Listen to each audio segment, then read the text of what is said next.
저는 오늘 출애굽기 23장 14절로 17절을 본문으로 감사는 축복의 명령입니다. 이런 제목으로 은혜를 나누기 원합니다. 우리가 오늘 영상에서 봤습니다. 추수감사절이 어떻게 시작이 되어졌는가? 이렇게 보면 청교도들로 인해서 미국에서 추수감사절이 시작이 되고 미국 역사 속에서 각 대통령들이 국가적인 절교로 이렇게 선포하면서 추수감사절이 이어져 온 것으로 유래를 봤는데, 사실은 추수감사절은 사람들이 이처럼 정한 절기가 아닙니다.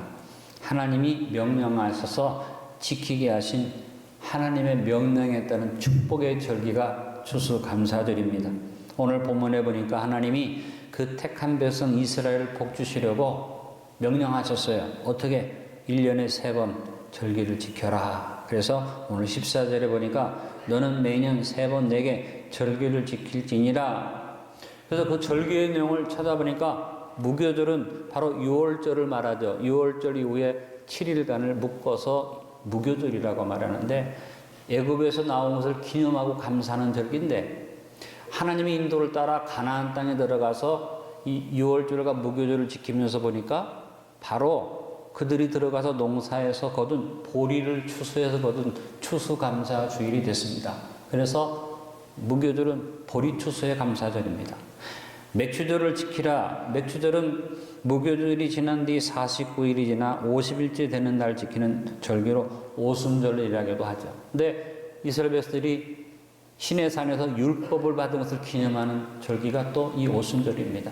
신약에서는 성령이 강림한 절기가 오순절인데, 이스라엘 백성들이 가나안 땅에 들어가서 농사를 짓고 미래의 첫 열매를 거둘 때를 보니까 오순절과 시기가 맞았습니다. 그래서 이 맥추절은 미래 열매를 드리는 추수감사주일입니다. 그 다음에 또 하나, 수장절을 지키라. 이스라엘 백성들이 광야에서 장막 생활한 것을 기념하면서 40년의 광야 생활을 지켜주신 것을 감사하는 절기인데, 이것이 또 이스라엘 백성들이 가나안 땅에 들어가서 이 절기를 지키면서 이 일자를 맞춰보니까 이제는 곡식을 거두고 또 곡식만 있는 게 아니라 모든 열매, 포도 열매, 무화과 열매, 올리브 열매를 거두어서 오랫동안 겨울을 지나는 동안에 저장을 해야 하는 시기가 딱 맞아서 이 수장절은 진짜 추수감사주일로서 하나님 앞에 지키는 절기가 되었습니다. 이처럼 하나님이 이스라엘 백성들에게 매년 3번씩 너희가 절기를 지켜라. 이게 뭔 명령이에요? 감사하라. 하나님의 감사 명령인 줄로 믿습니다. 신약에서는 구체적으로 감사의 절기에 대해서 날을 정해준 것은 없지만, 구약의 절기에 비춰 추수 때 감사를 드리는 것이 마땅하기 때문에 청교도들이 신대륙을 찾아가서 신앙의 자유를 얻고 그들이 추수를 거두었을 때 구약의 전통에 따라서 추수감사절을 지키고 하나님 앞에 영광을 돌려서 이것이 오늘날 추수감사절의 시초가 된 것으로 우리가 기억을 하게 됩니다. 여러분, 오늘 본문에 주신 축복의 명령을 기억합시다. 내 모든 남자는 매년 3번씩 주 여호와께 보일지니라.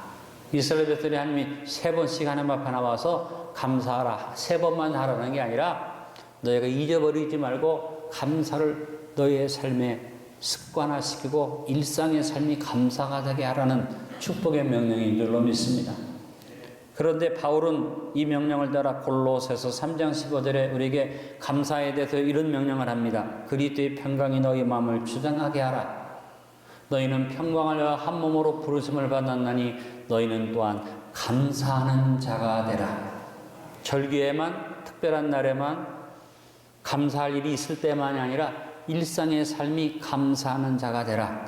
아까 제가 제 이름에 직함을 붙인다면 감사하는 자 배진기 붙이고 싶다고 했죠. 다시 한번 여러분의 이름을 감사하는 자로 불러봅시다. 시작. 감사하는 자 배진기. 아멘. 저는 오늘 본문을 가지고 제일 첫 번째, 감사의 명령을 지켰기 때문에 복받은 대표적인 사람으로 솔로몬 왕이었다는 것을 말씀드리기 원합니다. 솔로몬 왕은 누가 뭐라고 말해도 축복의 대명사입니다. 교회를 다니지 않고 성경을 잘 모르는 사람도 이 세상에서 가장 부유하고 가장 지혜가 넘쳤던 왕이 누구냐면 솔로몬이라고 다 압니다. 그래서 축복, 부요 하면 솔로몬을 말합니다. 인류 역사에서 솔로몬처럼 부요를 누린 사람이 없다는 것은 모든 사람이 인정합니다. 한마디로 솔로몬은 어떤 사람이었습니까? 모든 것을 다 가진 남자입니다. 권력도, 권세도, 부요도, 지혜도. 그런데 솔로몬이 그냥 그렇게 모든 것을 다 받을 수 있었던 것은 아닙니다.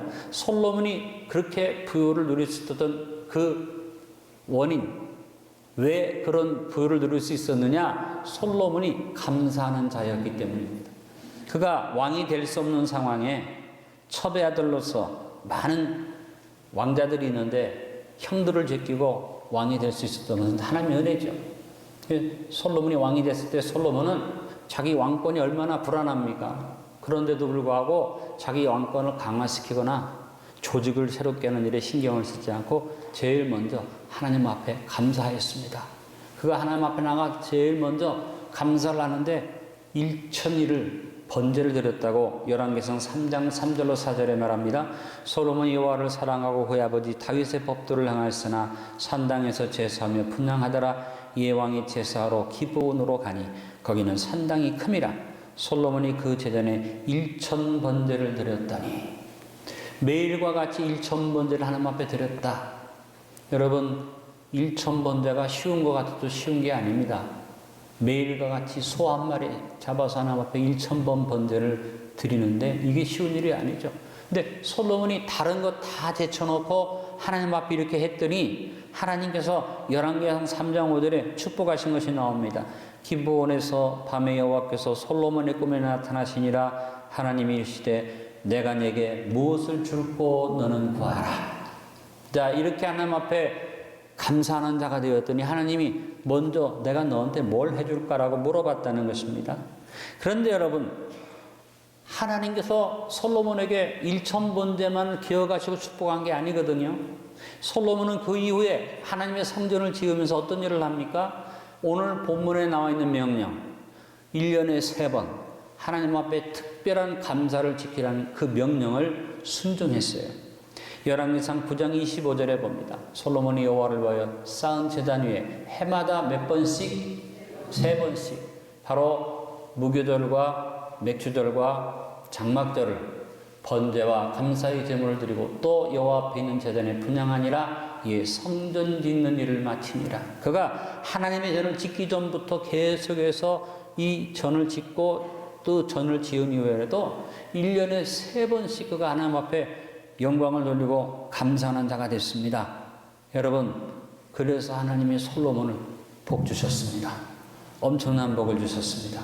여러분도 솔로몬과 같이 1,000번제를 드리는 마음으로, 그리고 하나님의 명령을 따라 하나님의 절기를 지키라는 명령을 따라서 추수감사절 예배로 영광을 돌리는 여러분에게 오늘 하나님이 물어보실 것 같아요. 안디옥 교회 11시 에 나온 성도들아, 내가 너에게 무엇을 줄고 구하라. 싫은 사람은 관두세요. 내가 기회를 한 번 더 드립니다. 추수감사절의 명령을 따라 감사 예배를 드리며 나온 안디옥 11시 성도들아, 내가 너희에게 무엇을 줄고 너는 구하라. 그래도 입을 딱 다문 사람은 할 수 없죠. 원하는 게 없으면 그냥 하나님이 주는 기본 법 축복부터 받으시고요. 우리가 하나님 앞에 구하면 하나님이 주실 줄을 믿습니다. 그런데 여러분, 솔로몬이 이렇게 감사하는 자가 되어서 감사의 명령을 지켰더니 어떤 복을 받았느냐? 열왕기상 10장 14절 29절에 솔로몬이 받은 축복이 나오는데요. 10장 14절에 솔로몬이 받은 축복을 금으로 계산합니다. 솔로몬의 세입금의 무게가 금 666달란트예요. 여러분, 660달란트가 어느 정도냐? 금으로 무게가 22,825톤. 놀라지도 않네. 이럴 때는 어떻게 해야 돼? 와 해야지 돼요. 22,825톤. 그렇죠. 놀라는 일이 아니에요. 그리고 금 한 달란트가 은 3,000세겔이에요. 은. 근데 은 30세겔이 노예 값이 은 30세겔이에요. 금 한 달란트가 3,000세겔. 예? 엄청난 그 숫자로 나오지 않습니까? 그러나 666달란트, 6이라는 숫자는 불완전 숫자. 아무리 솔로몬의 부유가 컸어도 하나님 앞에서는 불완전한 축복이었지만 그래도 여러분 666달란트의 세입금이 있었으니 솔로몬은 엄청난 부자였어요. 여러분도 이런 축복을 받으시길 간절히 바랍니다.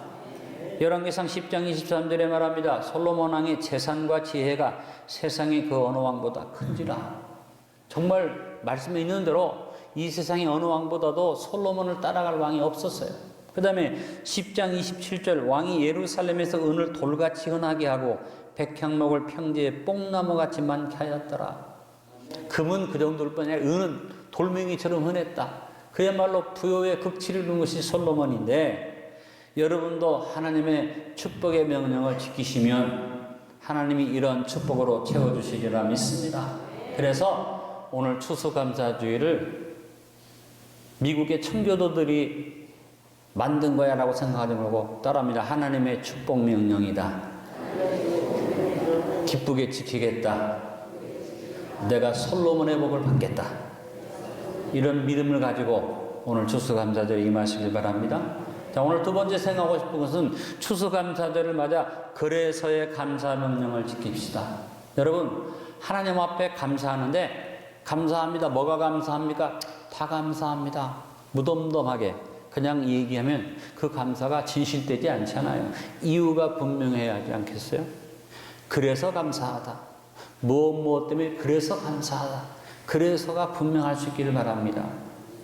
사도 바울이 3차 선교여행을 통해서 목숨을 다해서 복음을 전하다가 마음속에 큰 꿈을 가지고 하나님 내가 땅끝까지 가라고 하셨으니까 내가 이제는 이 소아시아 지역만 복음을 전하지 않고 로마에 가서 로마의 성도들을 만난다면 하나님의 명령하신 땅끝으로 가겠습니다. 얼마나 기특해요. 자기 모든 것을 다 바쳐서 복음을 전하느라고 땅끝까지 가겠다 그러는데 근데 그가 로마로 가려다가 예루살렘에서 잡혀가지고 감옥에 갇혀서 3년을 감옥에 갇혀요. 얼마나 답답한 일이냐. 바울이 견디다 못해서 가이사랴에서 감옥에 있다가 황제에게 호소함으로 황제의 죄수가 되어서 로마로 이제 가게 됩니다.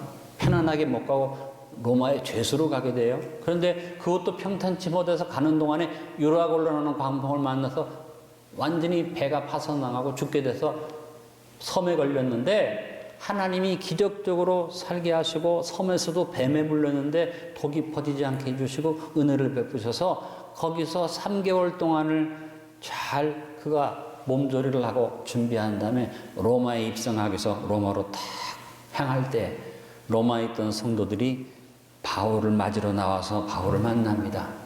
바울이 그들을 만난 다음에 일주일, 1회 동안 함께 있었는데 뭘 했을까 생각해 보니까 바울이 간증했을 거예요. 뭐 했겠어요, 1회 동안? 그리고 난 다음에 바울은 어떻게 해요? 그 감사를 힘입어서 그래서 형제들과 함께 로마에 갔다고 성경은 말합니다. 사도행전 28장 14절에 거기서 형제들을 만나 그들의 창함을 받아 이래를 함께 머무니라. 그래서 우리는 이와 같이 로마로 가니라. 기록에 보니까 로마로 갈 때 바울이 감사가 충만해서 형제들과 함께 찬양하고 갔다 그랬어요. 그런데 그렇게 갈 수 있었던 건 뭐냐? 일주일 동안 하나님이 자기의 삶 속에 역사하셨던 감사의 제목들을 다 셈해보면서 그래서 그 이유가 넘쳐서 로마에 죄수로 가는 데에도 감사함으로 갔다. 사도 바울의 걸어서라는 고백 안에 로마에 이르기까지 하나님이 베푸셨던 섭리, 유라굴로의 광풍을 극복하게 하신 도우심에 대한 감사가 담겨져 있는 것이라고 저는 생각합니다. 여러분, 저는 여러분의 삶 속에 바울과 같은 그래서의 고백이 풍성하기를 바랍니다. 무조건 감사하다 좋지만 우리가 감사의 이유를 한번 셈해보자는 거죠. 감사 이유가 넘치기를 바라면서 전후좌우 모든 면에서 감사할 수밖에 없는 복된 일들이 넘쳐나는데 그냥 감사가 아니라 한번 계산해보자는 겁니다. 하나의 수확과 소득이 풍성함으로 그래서 하나님 앞에 감사하기를 바랍니다. 그러나 여러분, 우리가 수확과 남은 것, 추수한 것만 감사해서는 안 돼요. 사실은 지금까지 시대에 오면서 하나님께서 먹여주시고 입혀주시고 오늘까지 나에게 베풀어 주신 것들도 다 감사의 조건으로 계산해보고 결론적으로 그래서 하나님 감사합니다. 아멘. 여러분, 이 그래서의 감사는 하나님을 향한 절대적 신뢰를 가진 사람만 그 감사를 할 수 있다고 생각합니다. 우리의 삶에서 항상 좋은 일만 있는 것은 아니잖아요. 나쁜 일도 있고 힘든 일도 만나고 2019년에도 여러분이 추수한 것을 계산해 보니까 사실은 그렇게 남지 않았다고 생각할 수도 있는 일들이 있습니다. 그러나 하나님이 어떤 하나님? 좋은 아버지. 하나님을 신뢰하는 사람은 어떤 환경이 주어져도 마음의 평강을 잃어버리지 아니할 줄로 압니다. 하나님이 내가 1년을 지내는 동안에 남은 것이 없어 마이너스 돼서도 하나님께서 나에게 그동안 주신 것, 베푸셔로 주신 것, 채워주신 것만 해도 얼마나 많아. 그래서 나는 감사할 수밖에 없어. 그래서 여러분이 전천후 감사자가 되시길 간절히 바랍니다. 감사의 조건에서 감사를 해야 할 일에만 감사하는 것 아니라 일상의 모든 범사에 감사하는 자가 되자. 여러분이 감사하는 자라는 이름을 갖자고 말한 것처럼, 그런데 여러분 이것이 쉬운 일이 아닌 것 같아요. 여러분, 하나님이 여러분을 축복하신 것을 인정하시죠? 하나님이 살아계신 걸 확신하시죠? 그런데 그 사람이 하나님 손에 다 맡기는 게 아니에요. 이스라엘 백성들을 보세요. 애굽에서 나올 때 10가지 재앙을 하나님 내리셨는데 이스라엘 백성들은 그 10가지 재앙에서 다 지켜주셨어요. 마지막 장자의 죽음도 하나님 지켜주시고 애굽에서 기적적으로 나와서 홍해를 가르고 바다를 건너서 넘어가는데 얼마나 놀라운 일을 봤습니까? 그리고 광야에 가서 불기둥, 구름기둥으로 인도하시고 낮에는 덥지 않도록 밤에는 춥지 않도록 그들의 걸음을 인도하시면서 마라에 있은 물을 만날 때 물을 단물로 바꿔주시고 배가 고파서 헤맬 때 만나와 메추리를 내려주시고 의복이 헤어지지 않게 해주시고 신발이 헤어지지 않게 해주시고 목이 말라서 외치면은 반석을 쪄서 생수가 나게 하시고 얼마나 많은 기적들을 봤습니까? 그렇잖아요?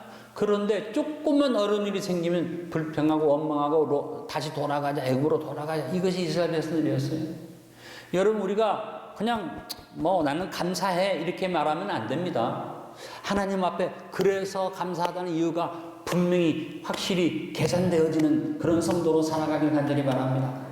그리고 하나님을 신뢰하면서 2019년을 결산합시다. 나에게 생명이 있어서 오늘 숨쉬고 있음이 감사하고 이 감사의 자리에 설 수 있음이 감사하고 그리고 아까도 말한 것처럼 마이너스 플러스 말하지 말고 이제까지 먹고 입고 쓰고 누린 것 감사해야지 마땅한 줄로 압니다. 오늘 여기에 서서 뻘거벗고 온 사람 아무도 없네요. 오늘 밥 못 먹고 영양실조도 걸려서 온 사람 아무도 없네요. 여러분, 받은 복을 계산하면서 큰 소리로 고합니다. 그래서 감사합니다. 하나님을 신뢰하면서 조금 어렵고 힘들어도 하나님이 함께 하기 때문에 감사의 이유를 많이 계산해서 감사의 조건이 더 많다. 감사의 조건이 충분하다. 그래서 감사하다. 이 고백이 저와 여러분의 추수감사주일의 고백이 될 수 있기를 바랍니다. 세 번째, 추수감사절을 맞아 그래도의 감사 명령을 지킵시다. 아무리 감사하고 싶어도 실제적으로 현실적으로 어려운데 감사하다는 말이 잘 안 나오죠. 그때는 여러분 이렇게 감사합시다. 따라합니다. 그래도 감사합니다. 그래도 감사합니다. 제 얘기가 아니고 예레미야 선지자가 그래도 감사를 고백하고 가르쳐 주었습니다.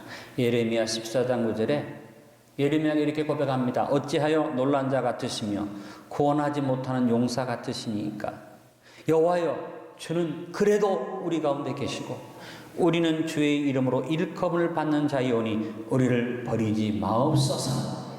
현실을 보니까 하나님이 우리를 버린 것처럼 그런 상황이 돼 있어서 우리가 완전히 버려진 것처럼 느껴지는 상황인데 예레미야는 말합니다. 여호와여 야훼여 주는 그래도 어려운 상황이 있다 할지라도 그래도 지금 너무나 힘든 것 같다 할지라도 그래도 우리 가운데 여호와가 계십니다.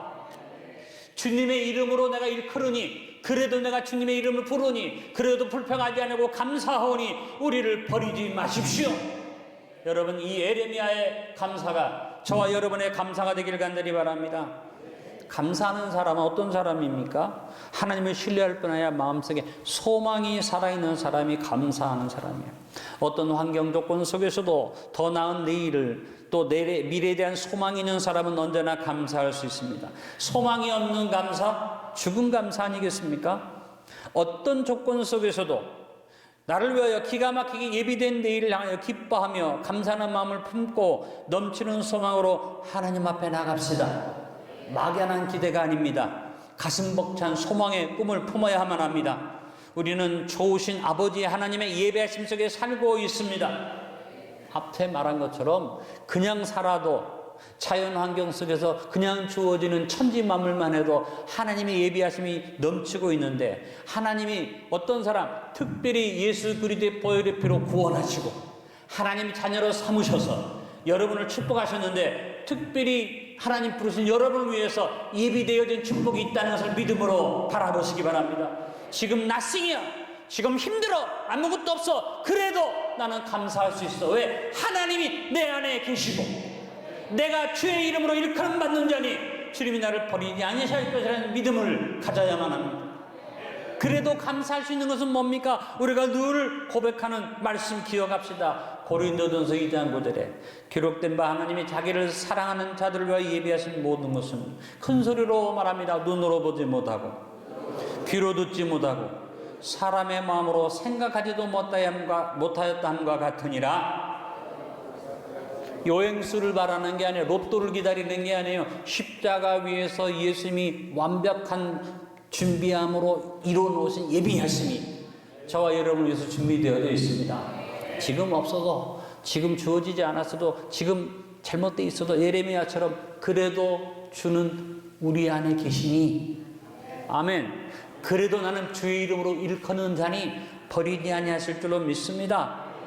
여러분, 하나님 앞에 이 예레미야의 고백을 가지고 나가는데, 여러분 성경의 모든 예언이 보니까 소망의 메시지예요. 아브라함도 소망의 사람이었죠. 그런데 하나님께서 절망적인 명령을 합니다. 이삭을 바쳐라.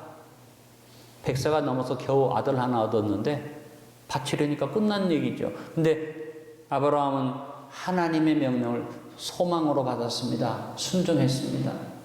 이삭은 우물을 파기만 하면 뺏기는데도 하나님 앞에 소망을 품은 사람이었고, 야곱은 외삼촌 라반한테 20년 동안 봉사하면서 다 라반이 빼앗아 갔지만 하나님을 바라보고 소망으로 바라보고 믿음으로 감사를 했고, 요셉은 가장 처절한 자리에 빠져서 감옥에까지 갔지만 그가 하나님을 향한 그래도 감사하다는 마음을 가졌을 때 하나님 그를 국무총리로 세우시고 축복을 주셨습니다.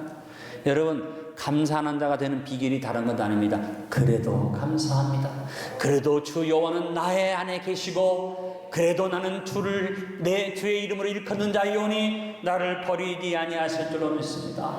그래서 여러분, 이번 추수감사절에 그래서 감사도 여러분 풍성하지만 계산해 볼 때 너무가 힘들면 그래도의 감사로 감사하는 성도로 서게 되길 간절히 바랍니다. 네 번째, 추수감사절을 맞아 그러나의 감사 명령을 지킵시다. 차곡차곡 받은 복을 세어보면서 아무리 어려워도 그러나 우리의 시민권은 하늘에 있는지라 거기로부터 구원하는 자 곧 예수 그리스도를 기다린다는 바울의 그러나의 감사의 명령을 따라서 2019년 추수감사절에 감사가 넘치는 감사하는 자가 되시길 간절히 축원합니다. 여러분 한번 해봅시다. 그래서 감사합니다. 그래도 감사합니다. 그러나 감사합니다. 마귀가 놀라서 7개로 도망가고 하나님이 기쁘셔서 여러분에게 솔로몬에게 쫓았던 복을 부어주시는 이번 추수감사절이 될 줄로 믿습니다.